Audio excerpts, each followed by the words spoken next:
उत्तराखंड के पूर्व मुख्यमंत्री और मौजूदा वक्त में हरिद्वार से सांसद इस वक्त हमारे साथ हैं। त्रिवेंद्र सिंह रावत जी, मैं चाहूँगा कि तालियों के साथ स्वागत किया जाए। और ये सेशन मैंने खुद से सुना था कि मैं त्रिवेंद्र जी के साथ बैठूंगा, क्योंकि मैं भी उत्तराखंड से आता हूँ। तो हम आज बात कर रहे हैं विकसित भारत को लेकर। प्रधानमंत्री मोदी जी ने एक सपना दिया था, विकसित भारत 2047।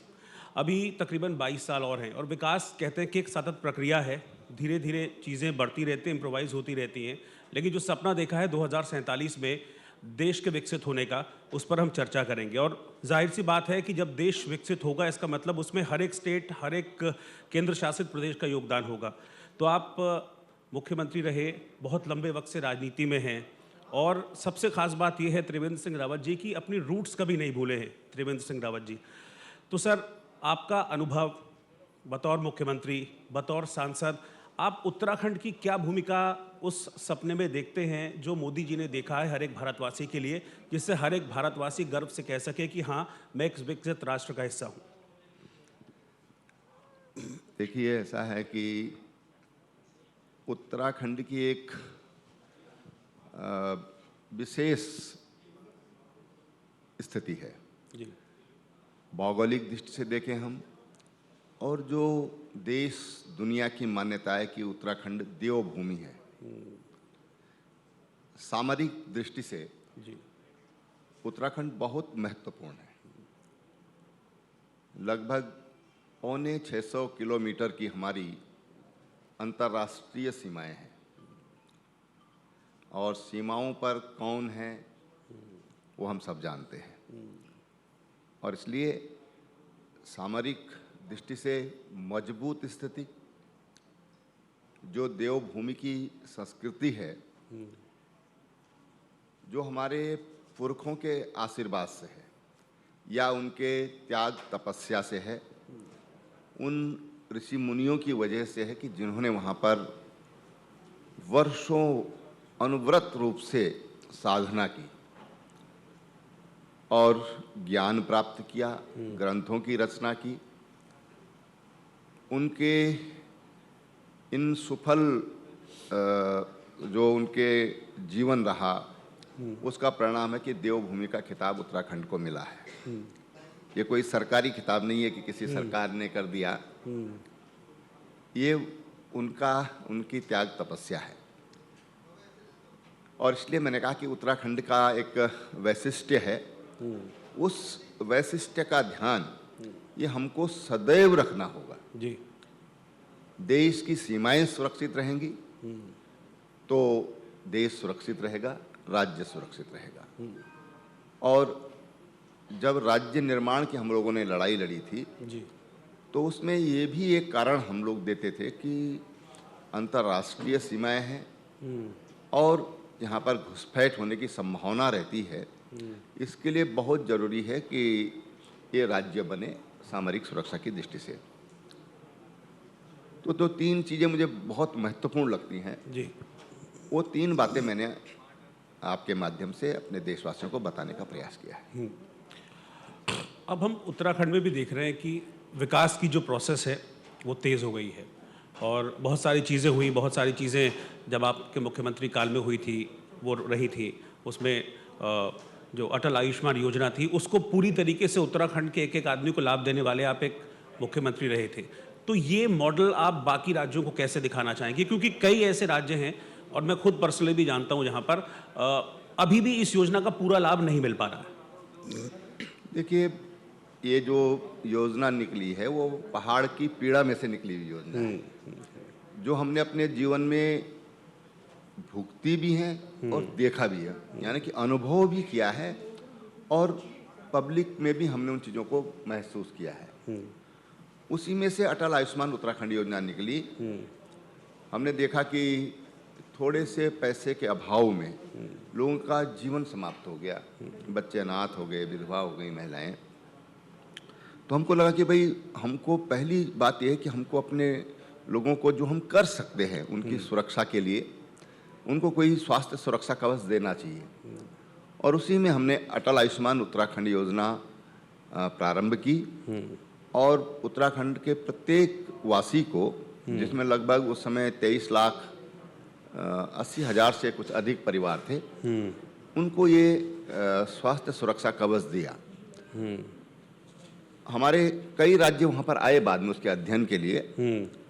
अब किसने क्या किया मुझे मालूम नहीं, 2021 तक तो कोई उसमें आगे बढ़ा नहीं था, लेकिन हमने एक मॉडल देश के सामने रखा। और सबसे अच्छी बात क्या है कि ये ट्रस्ट मोड में है, कि कैशलेस है कि आप जाइए, और ये भी सुविधा रखी कि अगर किसी का गोल्डन कार्ड नहीं है तो अस्पताल में ही उसका गोल्डन कार्ड भी बनाने की व्यवस्था की गई, कि आप सीधा वहाँ से गोल्डन कार्ड बन सकता है आपका, और आप अस्पताल में उसका इलाज प्रारंभ हो जाता था। अच्छा, विकास हम तब तक उस विकास तक नहीं रीच कर सकते जब तक हम समस्याओं का समाधान नहीं कर पाएंगे, और उसके लिए ज़रूरी है समस्याओं को जानना। तो आपको क्या लगता है कि अभी मौजूदा वक्त में क्या चैलेंजेस उत्तराखंड के सामने हैं? देखिए, जो समस्याएं हैं, आप आम आदमी से मिलते रहिए और आपको समस्याओं का पता चल जाएगा।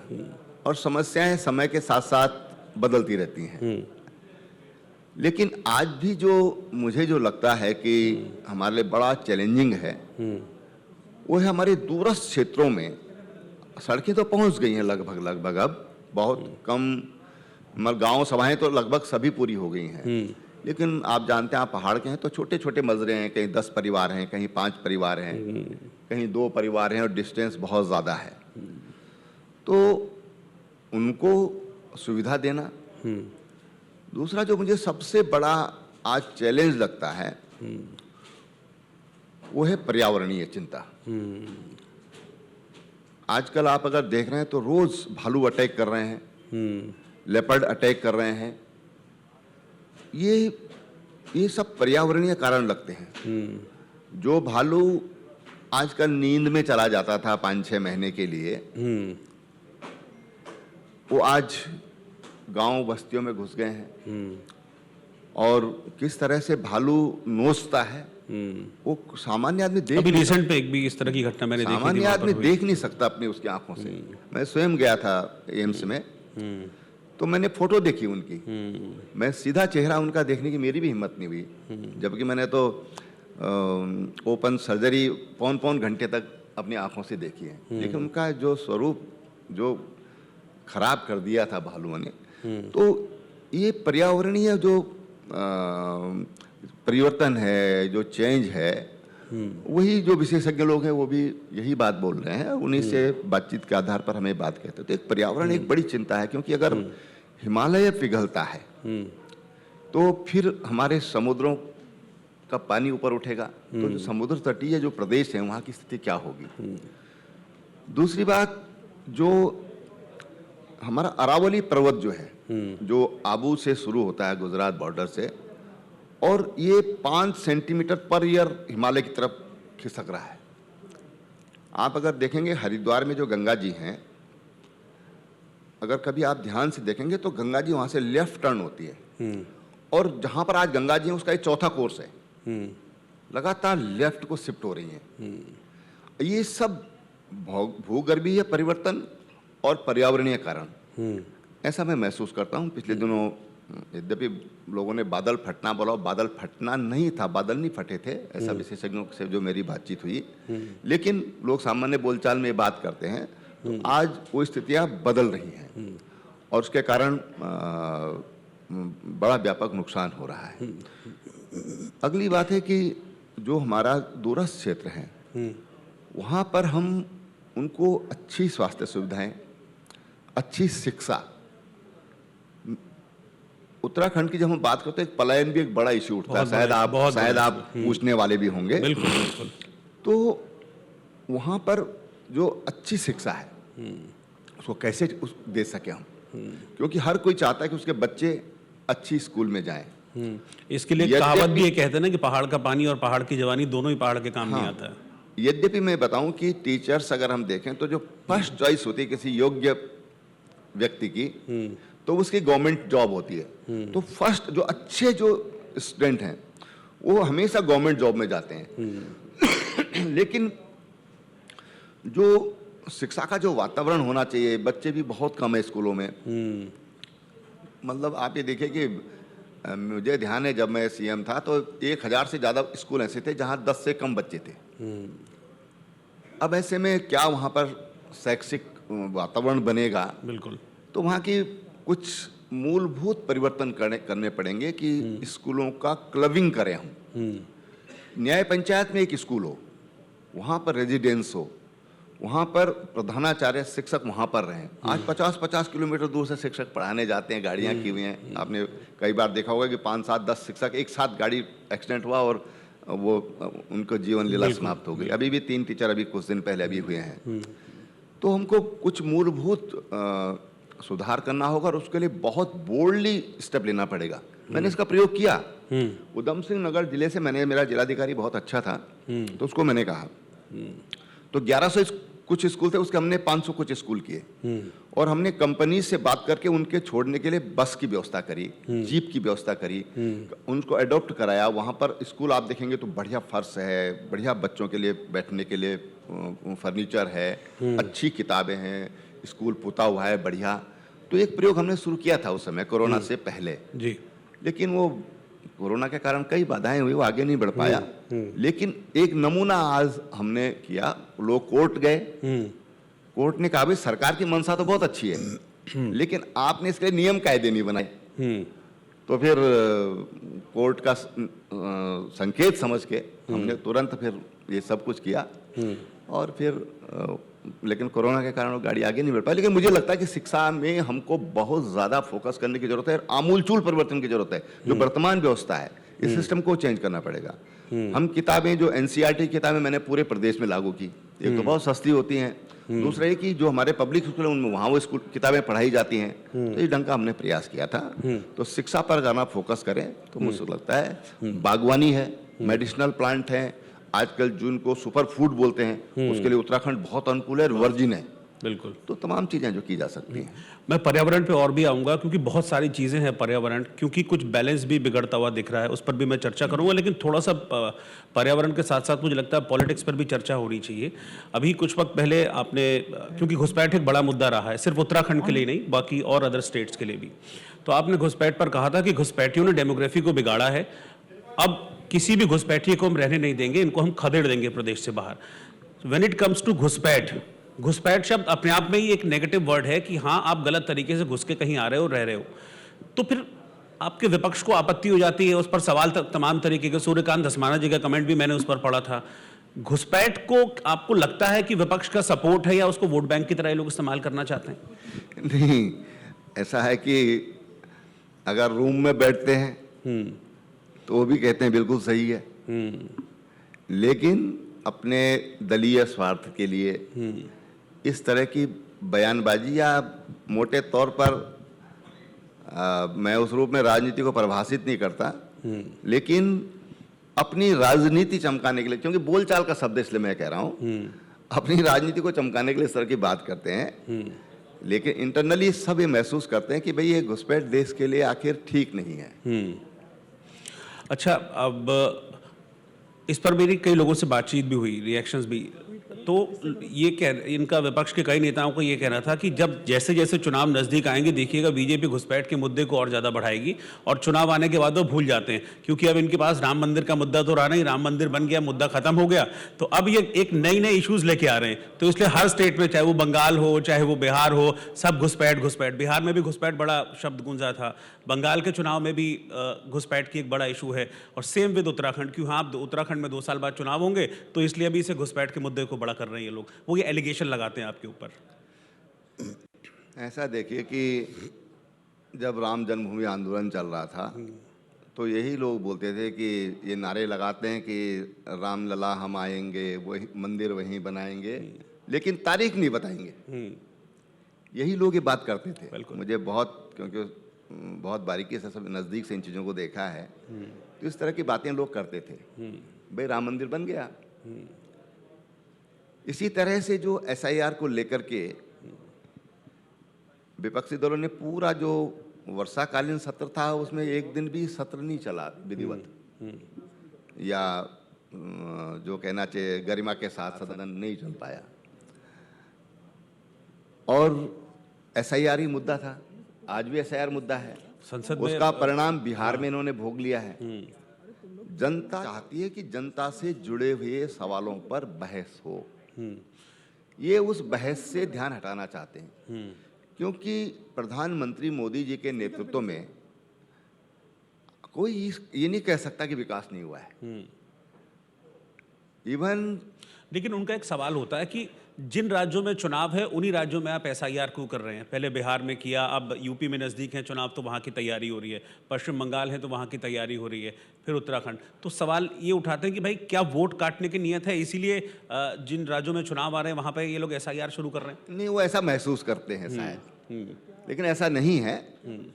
और एसआईआर का मकसद भी यही है कि जो फेक वोटर है वो नहीं लिस्ट में होना चाहिए। और वैसे भी देखिए, हमेशा वोटों का जब बनते हैं तो जो नहीं रहे, यानी जो स्वर्गवासी हो गए, जो मृतक हैं, उनके वोट हटाने का सिस्टम रहा है। लेकिन ये लोग जिन्नों से ज्यादा मुर्दों पे निर्भर करते हैं, क्योंकि उनको फर्जी वोटिंग करानी है। पहले उनसे वोट डलवाने, उनकी वोट डलवाते हैं फर्जी तरीके से। अभी देखिए ना, बिहार में इतना वोट आपका बाहर हुआ, जो एक तरह से कुछ तो फेक थे, कुछ ऐसे थे घुसपैठिए थे, और कुछ ऐसे जो मृतक थे, कुछ ऐसे थे जो ट्रांसफर हो गए एक जगह से दूसरे। कुछ लोग ऐसे थे कि जिनके 3-3, 4-4 जगह वोट हैं। तो भाई कोई भी व्यवस्था है वो नियम कायदों से चलेगी, और वो नियम कायदे हमने बनाए हैं। भाई नियम कौन बनाता है? विधानसभा बनाती है। नियम कौन बनाता है? संसद बनाती है। और हम उसी का विरोध करते हैं। तो मैं समझता हूं कि उनका ये विरोध बिल्कुल उचित नहीं है, और साथ में भी उनका विरोध असफल होने वाला है। उनको कोई सफलता इसमें मिलने वाली नहीं है। अच्छा, क्या ये आप भी महसूस करते हैं कि विपक्ष बहुत अमर्यादित होता जा रहा है कई इश्यूज पर लेकर?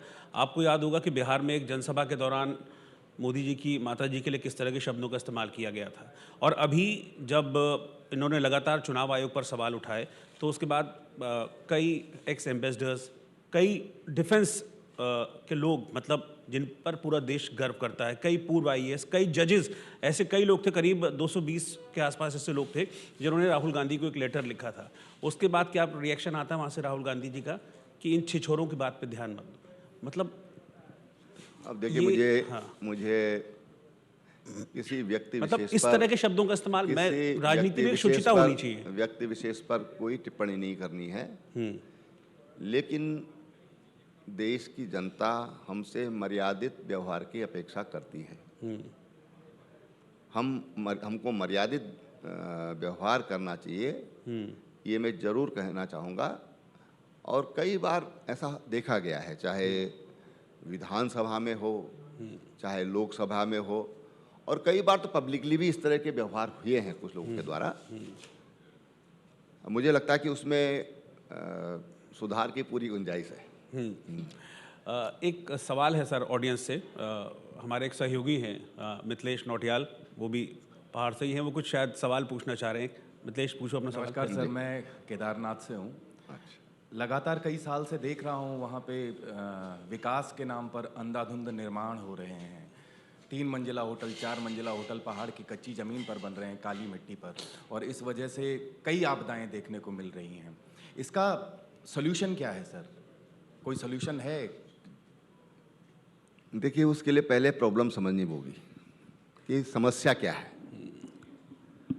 उत्तराखंड एक ऐसा प्रदेश है जहाँ पर 13% से कम हमारी कृषि भूमि है। 13% से कम है।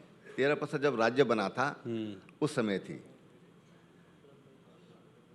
73.3% ये फॉरेस्ट लैंड है, forest cover and forest land, जिसमें आप बिना अनुमति के निर्माण नहीं कर सकते। और वो भी केवल गवर्नमेंट, सरकारी कार्यों के लिए। कोई व्यक्ति विशेष के लिए उसके लिए कोई नियम कायदे नहीं है। अब ऐसे में अगर विकास करना है, आर्थिकी ऊपर उठानी है, तो बहुत जरूरी है, उसके लिए निर्माण की भी जरूरत पड़ेगी। और उसका सीधा सीधा प्रभाव विकास का कृषि भूमि पर पड़ता है, हमारे जंगलों पर पड़ता है, हमारे बागों पर पड़ता है, ये सब चीज़ें हैं। निर्माण श्रद्धालुओं की संख्या बढ़ रही है, प्रतिवर्ष बढ़ रही है। जो स्थानीय लोग हैं, अब सड़कें गांव तक पहुंच गई, लोगों का जीवन स्तर भी बढ़ा है, आर्थिक भी बढ़ी है, तो व्हीकल भी बढ़ रहे हैं। पहले हम 2 भाई 3 भाई एक रूम में बैठ के पढ़ लेते थे, आज हर किसी को अलग रूम चाहिए। 2 रूम हैं, 2 भाई हैं तो 2 रूम चाहिए, 3 हैं तो 3 रूम चाहिए। ऐसे में हम ये बात जो नौटियाल जी ने जो सवाल उठाया, ये सवाल खूब उठता है। क्या है कि पर्यावरणविद है तो एक एंगल पे सोचता है, कोई डेवलपर है वो अपने एंगल पर सोचता है, सरकार है तो सरकार को तो संपूर्णता में विचार करना है।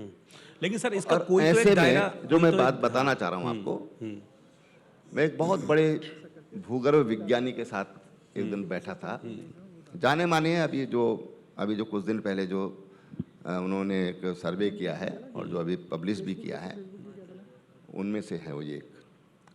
उन्होंने कहा साहब देखिए,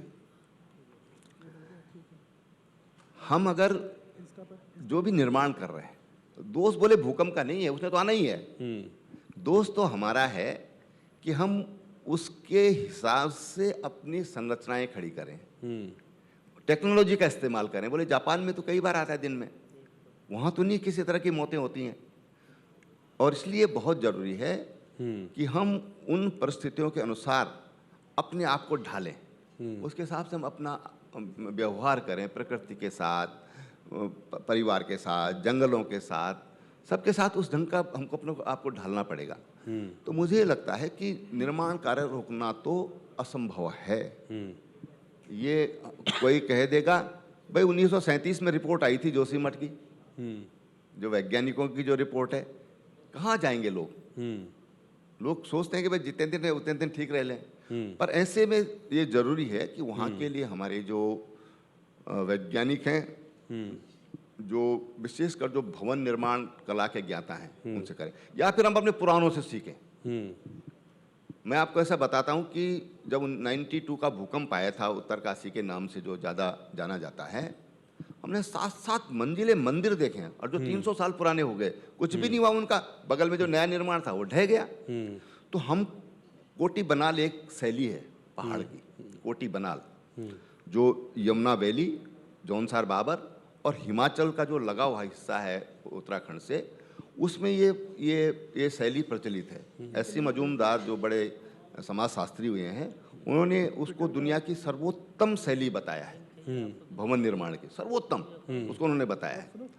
तो हमको उस शैली पर अपने भवनों का अगर हम निर्माण करेंगे, तो मुझे लगता है कि जो नुकसान होता है उसको हम न्यून कर सकते हैं। ठीक है, स्पेस ऑलमोस्ट रेडी, इसको भी 1 महीने के ट्रायल के लिए खोल दिया। बहुत अच्छी बात है कि दिल्ली वाले खट से यहाँ से उठेंगे, देहरादून पहुँच जाएंगे 2.5 घंटे में। लेकिन क्या देहरादून जो कि एक घाटी है वो रेडी है इतना दबाव झेलने के लिए? अभी भी जब दिल्ली दून एक्सप्रेस वे नहीं है, सैटरडे संडे वहाँ हालत ऐसी रहती है कि लोग सड़क किनारे गाड़ी लगा के उसमें सो जाते हैं, बस मैं घूम आया देहरादून मसूरी, उसके बाद और दिक्कत नहीं होगी?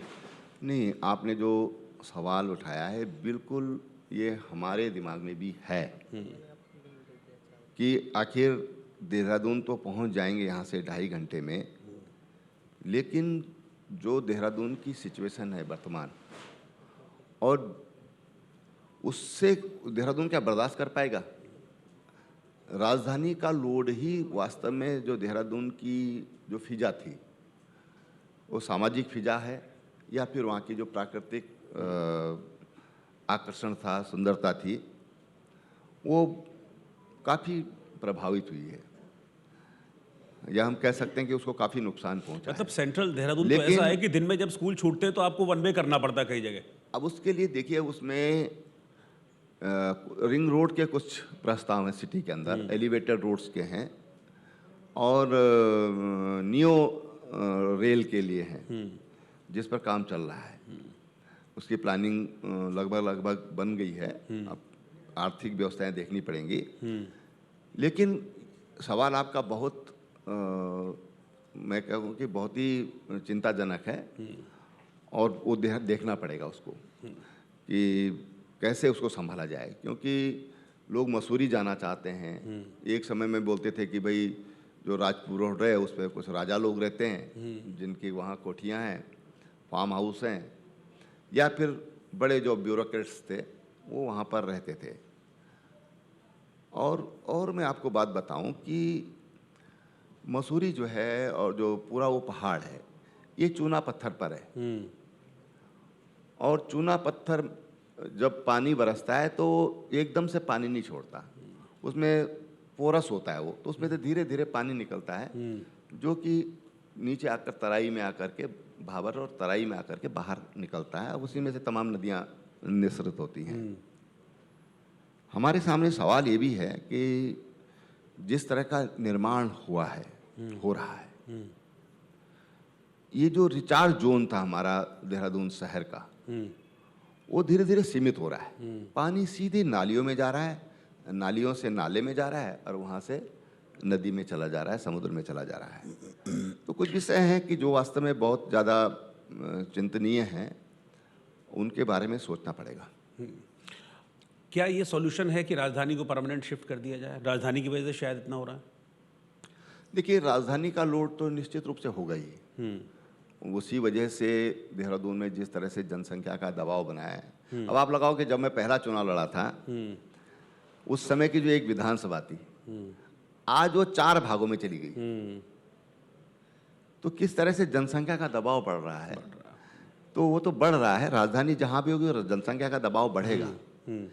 लेकिन देखिए, राजधानी के लिए उतना इंफ्रास्ट्रक्चर चाहिए। अभी हमारे पास और जगह कोई ऐसी नजर आती नहीं है जो, क्योंकि राजधानी में देसी विदेशी सब तरह के लोग आते हैं। मैं तो एक बार हिमाचल के मुख्यमंत्री जी थे वीरभद्र सिंह जी, उनके निवास पर गया तो ऐसा लगा कि अब गाड़ी जाती है। तो बहुत ही क्योंकि हिमाचल इस तरह की चीजों से जूझ रहा है फिलहाल। लेकिन जनसंख्या को हमको मतलब बाहर कहीं ले जाना पड़ेगा। नई जो जन आबादी हो, हमको उसको बाहर करने पड़ेंगे। कुछ संस्थान, आजकल आईटी का युग है, तो कुछ जो बड़े ऑफिस हैं उनको हम बाहर कर सकते हैं और इंटरनेट के माध्यम से उनको संचालित कर सकते हैं। अच्छा, एक सवाल मैं चाहूँगा कि इसका जवाब, क्या उत्तराखंड में धार्मिक अतिक्रमण बढ़ रहा है? नहीं, धार्मिक अतिक्रमण से आशय क्या है आपका? अभी कई लोग नीचे के ऊपर पहुंच जा रहे हैं, कहीं मज़ारें बन जा रही हैं। बीच में बहुत सारी कार्रवाई भी हुई थी, बहुत सारे एक्शंस भी हुए थे। मेरा सीधा सवाल यही है कि क्या आपको लगता है कि धार्मिक अतिक्रमण हो रहा है उत्तराखंड में, और ये सिर्फ तराई तक सीमित नहीं है, ऊपर तक पहुंच गया है? नहीं, ठीक बात है आपकी। देखो, जहाँ भी बनभूलपुरा भी इसका एग्जाम्पल है, जहाँ पर कार्रवाई करने की कोशिश की गई थी, लेकिन फिर मसला हाईकोर्ट में चला गया था। जहाँ भी जिस वर्ग के लोग जाएंगे, देखिए हमारे यहाँ विविध धर्म संप्रदाय हैं, मत पंथ हैं, और उनका अपना अपना पूजा का तरीका है। तो वो लोग जहाँ पर जाते हैं तो वो लोग अपनी संरचनाएं भी खड़ी करेंगे, लेकिन अवैध रूप से जो निर्माण होते हैं वो रुकने चाहिए। अवैध धर्म के नाम पर लोगों को हम क्या कहेंगे कि अब शब्द जरा उचित नहीं लग रहे हैं, लेकिन धर्म के नाम पर किसी को बहलाया नहीं जाना चाहिए, बरगलाया नहीं जाना चाहिए। मतलब हो रहा है ना, जो भी संरचनाएं हैं उसको भी संरचनाएं नियम कायदों से होनी चाहिए। भाई, कोई व्यक्तिगत भूमि पर बनाता है, कोई भूमि खरीद कर बनाता है, तो कोई आपत्ति नहीं। लेकिन अगर आप कब्जा करके करते हैं, अवैध रूप से करते हैं, कई जगह ये तो ट्रेंड बन गया है कि बस अपना कुछ एक स्ट्रक्चर खड़ा कर दो और उसके बाद उसके आसपास की जगह को कब्जा लो। कई ऐसी चीजें पॉइंट आउट की ऐसा हुआ है। इस पर धामी सरकार ने अच्छा काम किया है और काफी ऐसी संरचनाएं तोड़ी हैं। आपके एरिया में है, हरिद्वार में आप सांसद हैं मौजूदा, वहां पर कुछ ऐसा है? कोर्ट ने भी इस पर एक निर्णय दिए थे जिसमें 600 से 700 संरचनाएं थी जो इस तरह से वन भूमि पर थी, तो उनको ध्वस्त करने का काम किया गया है। आपके क्षेत्र में भी ऐसी समस्याएं आपके लोग है? सब जगह हैं। कोई जो भी समस्याएं हैं कम ज्यादा हो सकती हैं, लेकिन है, सब जगह है। आपको लगता है कि जो प्लेन्स के लोग हैं वो ज़्यादा अब वहाँ उत्तराखंड पहुँच रहे हैं। और अभी मैं रीसेंट अगर बात करूँ, मैं मसूरी से भी आगे चला जाऊँ, कानाताल का एरिया है, धनौल्टे का एरिया है। एक वक्त पर होता था कि वहाँ नेचर खूब होता था। आज नेचर की बजाय वहाँ पर बहुत ज़्यादा मतलब पब्लिक, बहुत ज़्यादा लोग। ये राज्य के विकास के लिए ज़रूरी है या इसको भी आप अतिक्रमण मानते हैं? इस पे कुछ देखिए, राशनिंग होनी नहीं, चाहिए? देखिए, और कई लोग ऐसे हैं कि जिन्होंने नीचे के लोग हैं ऊपर ज़मीन खरीद ली है। भू कानून, सख्त भू कानून ज़रूरी है। सख्त भू कानून है तो सही। लेकिन उसके बावजूद भी ज़मीनें ले रहे हैं ना। नहीं, अब देखिए, विकास का प्रभाव, हाँ। पहले मैंने अपनी भूमिका में एक बात कही थी कि सीधा कृषि भूमि पर पड़ेगा और सीधा पर्यावरणीय उसके प्रभाव होंगे। आबादी जितनी ज़्यादा बढ़ेगी तो उससे पर्यावरण कहीं ना कहीं तो प्रभावित होगा, क्योंकि और दूसरी बात है कि जो जितने संपन्न लोग हैं पर्यावरण को बिगाड़ने में उतने ज़्यादा वो उनका योगदान है। आप देशों में देख लीजिए तो दुनिया में सबसे ज़्यादा आपको अमेरिका मिलता है कि जो पर्यावरणीय क्षति जिन्होंने सबसे ज़्यादा पहुंचाई है तो वो देश हैं। और इसलिए ये क्षतियाँ होंगी, लेकिन पर्यावरणीय संरक्षण करते हुए, पर्यावरण को कम से कम प्रभावित करते हुए अगर हम कोई निर्माण करते हैं तो मुझे लगता है कि ठीक वो उसमें कोई आपत्ति नहीं होना चाहिए। और दूसरी बात ये है कि डेवलपमेंट अगर आप चाहते हैं तो इन्वेस्टर्स आप दुनिया में के यहाँ पर आ रहे हैं, यहाँ के लोग दुनिया में जा रहे हैं जहाँ उनको उचित लग रहा है, तो इन्वेस्टर तो चाहिए। इन्वेस्टर नहीं होगा, अब अगर होटल्स नहीं बनते, अच्छे अच्छे होटल नहीं बनते, तो ये यात्रा जो इतनी बढ़ रही है हमारी, वो कैसे बढ़ती? तो लोगों को रोजगार कैसे मिलेगा? रोजगार नहीं मिलेगा तो पलायन करेंगे, ठीक है ना। अब दूसरे राज्य वाले बोलेंगे तो हमारे यहाँ क्यों आ रहे हो भाई? ऐसा तो नहीं चलता ना। हम भारत के नागरिक हैं, हमारे देश पर हमारा समान अधिकार है, हमारे समान दायित्व हैं, समान कर्तव्य हैं, समान अधिकार हैं। तो मुझे लगता है कि इस लड़ाई में हमको नहीं पड़ना चाहिए, बल्कि हमको विकास की सही दिशा देने की जरूरत है। विकास की सही दिशा अगर देते हम तो हमारा कोई एक 5 स्टार होटल बनता है, उसमें 400-500 लोगों को तो सीधा सीधा रोजगार मिलता है। सीधा सा 100 बेड का कोई रूम है तो 500 लोगों का तो डायरेक्ट रोजगार है। और जो वहाँ बाकी सप्लायर हैं, जो वहाँ पर जो बजट होटल्स हैं, जो कई एक 5 स्टार के साथ में 4-5 बजट होटल चलने लगते हैं, जो उनके स्टाफ होता है, ड्राइवर्स होते हैं, सुरक्षा वाले होते हैं, कोई जा रहे हैं तो उनके लिए जो 2-4 बजट होटल अड़ोस पड़ोस में चलते हैं। फिर जो दुकानदार हैं, अगर वो है, फिर लोकल प्रोडक्ट है, वहाँ पर ये एक चीज़ और अच्छी है कि जो लोकल जो हमारे आर्टिजन्स हैं, उनके जो प्रोडक्ट हैं वो भी ये लोग करते हैं, उनको ये प्राथमिकता देते हैं और अच्छा मूल्य देते हैं, अच्छा मूल्य देते हैं। तो मैं समझता हूँ कि हमको हमारा ध्यान विकास की तरफ होना चाहिए, लेकिन पर्यावरण का जरूर ध्यान रखना चाहिए। होटल का वेस्ट होटल से बाहर नहीं जाना चाहिए। ऐसी टेक्नोलॉजी है, अब तो हमारे भारत में भी ऐसी टेक्नोलॉजी डेवलप हो गई है कि हम सारा वेस्ट अपनी कॉलोनी के अंदर ही खत्म कर सकते हैं, बल्कि उसको रीयूज कर सकते हैं। उससे आपको खाद बन जाएगी, उससे पैलेट्स बन जाते हैं। तो इस तरह की व्यवस्था आज है, तो उस टेक्नोलॉजी का इस्तेमाल करना चाहिए।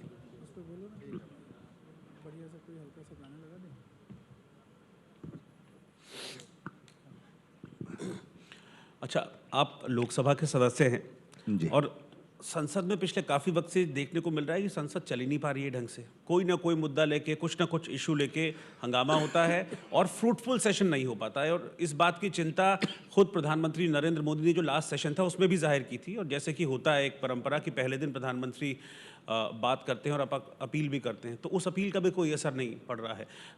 चाहे वो मानसून सेशन हो, वो भी हंगामेदार पूरा रहा था, रोज़ हमने देखा किसी चीज़ को लेकर हंगामा। और इस बार विपक्ष की वही तैयारी है, SIR का मुद्दा है, BLO का मुद्दा है, पॉल्यूशन का मुद्दा है। इसको लेकर ऐसा लग रहा है कि शायद इस बार भी वो होगा। चर्चा क्यों नहीं हो रही है? अगर समस्याएं हैं तो उस पर चर्चा हो, बिना चर्चा के समस्या का समाधान कैसे निकलेगा? देखिए, लोकसभा अध्यक्ष जी ने बार बार एक बात दोहराते हैं कि भाई हम चर्चा के लिए तैयार हैं। आप प्रश्नकाल है, शून्यकाल है, आप इसको चलने दीजिए ना। चर्चा के लिए एक समय होता है, और जो शून्यकाल होता है, कई बार अगर कोई ऐसी बहुत अविलंबनीय कोई विषय है तो लोकसभा अध्यक्ष उसमें भी परमिशन करते हैं, और वो हर बार कहते हैं भी हम तैयार हैं, लेकिन आप प्रश्नकाल होने दीजिए। तो मुझे लगता है कि विपक्ष मुद्दा विहीन हो गया है, और इसलिए वो मुद्दे क्रिएट कर रहे हैं। कोई मुद्दा ही नहीं, एसआईआर क्या मुद्दा है? आम आदमी से पूछिए भाई ये एसआईआर का मुद्दा क्या है, तो कुछ आपको बोलेगा ही नहीं, कुछ बता ही नहीं पाएगा। उसको लगता ही नहीं कि उससे जुड़ा हुआ कोई मुद्दा है, बल्कि उसे समझ में आता है कि वे घुसपैठियों को बाहर कर रहे हैं। अब आज देखिए, आज अगर नहीं है ऐसा, तो आज बांग्लादेश बॉर्डर पर क्यों लाइन लगी हुई है? वापस जाने वालों की बंगाल से और बिहार से क्यों लाइन लगी हुई है? कलकत्ता से क्यों लाइन लगी हुई है? इसलिए लगी हुई है कि घुसपैठिया वोटर बने हुए हैं, इसलिए वो देश छोड़कर भाग रहे हैं, और इस सच्चाई को विपक्ष स्वीकार करने को राजी नहीं है। तो वही हाल होगा जो बिहार में हुआ। लेकिन एक सच्चाई ये भी तो है कि कई बीएलओज ने की हाल ही में डेथ हुई है, कई ने सुसाइड किया है। क्या ये जो कनेक्ट विपक्ष की ओर से किया जा रहा है कि ये अननेसेसरी का प्रेशर है जिस वजह से बीएलओज या तो सुसाइड कर रहे हैं, या उनकी डेथ हो जा रही है, या हार्ट अटैक्स उनको आ रहे हैं? मुझे लगता है कि ये उसको जोड़ने का कोशिश कर रहे हैं। अब ये कुछ चीज़ें तो स्वाभाविक हैं भाई, लोग जो पैदा हुए हैं उनको जाना है, एक न एक दिन सबको जाना है, तो संयोग है कि इस समय जा रहे हैं। अब कोई वहीं पर ऐसा हो रहा है और देश में सब संजीवनी खा के जी रहे हैं, ऐसा तो नहीं है। जो वहाँ खाया जा रहा है वो यहाँ खाया जा रहा है, वहाँ खाया जा रहा है। जो वातावरण यहाँ है वो वातावरण वहाँ पर है। तो कुछ नेचर कैंडिडेट की डेथ हो जाती है, उपचुनाव होते हैं, दुर्घटना हो जाती है, तमाम चीजें हैं, इसलिए उसको कनेक्ट करना ये उचित नहीं है। ये खाली मैंने कहा ना कि मुद्दा विहीन हो गए हैं, तो कुछ भी मुद्दा बनाने की कोशिश क्रिएट किए जा रहे हैं, तो ये ठीक नहीं है, ये उचित नहीं है।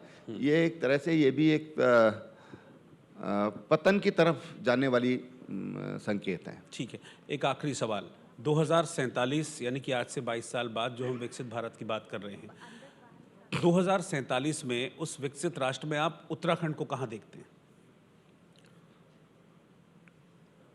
देखिए, स्वस्थ शरीर वो कहा जाएगा जहाँ पैरों की नाखून से लेकर के उंगलियों से लेके और दिमाग मस्तिष्क सब ठीक रहे, दुरुस्त रहे, तभी हम स्वस्थ शरीर कह सकते हैं। अगर हम विकसित भारत की बात करेंगे तो जब देश का सर्वांगीण विकास होगा, देश का जो कमजोर तबका है उसका उत्थान होगा, तब तो देश का विकास होगा, तब तो विकसित भारत बनेगा। और इसलिए देश के जो विकसित भारत का जो माननीय प्रधानमंत्री जी ने विजन दिया है, जिस पर काम चल रहा है, स्वाभाविक रूप से उसमें उत्तरांचल भी है, उसमें बंगाल भी है। बंगाल सरकार आज कई योजनाएं सेंटर की लागू नहीं करती, साउथ में भी कुछ स्टेट ने ऐसे किया, दिल्ली ने भी ऐसा किया था, केजरीवाल जी ने भी ऐसे किया था। तब केजरीवाल जी अब लग गए ठिकाने, और भारत सरकार की कोशिश है, भारत सरकार जो काम कर रही है वो सर्वांगीण विकास के लिए कर रही है, हर राज्य के लिए कर रही है, हर तबके के लिए कर रही है। अब आप देखिए, अभी आजकल प्रशिक्षण चल रहे हैं, जो हमारे गली कूचों में जो हमारे वेंडर्स हैं, जो आजकल उनको प्रशिक्षण दिया जा रहा है कि कैसे हम हाइजीनिक भोजन दे सकते हैं, कैसे हम साफ सुथरा भोजन दे सकते हैं। उनको प्रशिक्षित किया जा रहा है कि आपको कैसे बनाना है, कैसे आपके पात्र होने चाहिए, कैसे आपकी ड्रेस होना चाहिए, बांटते समय क्या होना चाहिए, ये सारे प्रशिक्षण दिए जा रहे हैं। एक छोटे एक सबसे जो नीचे जो बेचारा गली कूची में रोटी बनाकर किसी को खिला रहा है, दाल चावल खिला रहा है, सस्ते में खिला रहा है, तो उन तक माननीय प्रधानमंत्री जी का ध्यान है। तो जब हम विकसित भारत की बात करते हैं तो ये होगा, राज्यों को उसमें अपना योगदान करना पड़ेगा, नहीं तो समय लगेगा, पिछड़ेंगे वो राज्य।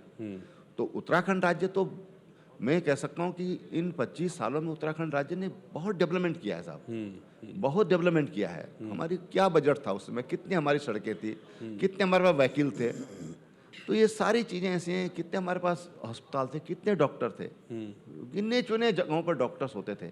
आज कम से कम हर प्राथमिक स्वास्थ्य केंद्र में डॉक्टर तो है, प्राथमिक उपचार तो देता है। 90% तो सिंपल MBBS के केस होते हैं, 10% ही तो सुपर स्पेशलिस्ट के होते हैं। तो है, आज उत्तराखंड आगे बढ़ रहा है। उत्तराखंड एक महत्वपूर्ण भूमिका विकसित भारत के निर्माण में निभाएगा। बहुत बहुत शुक्रिया आपका त्रिवेंद्र सिंह रावत जी साथ में जुड़ने के लिए और इस धन्यवाद। विस्तार चर्चा के लिए। Thank you very much.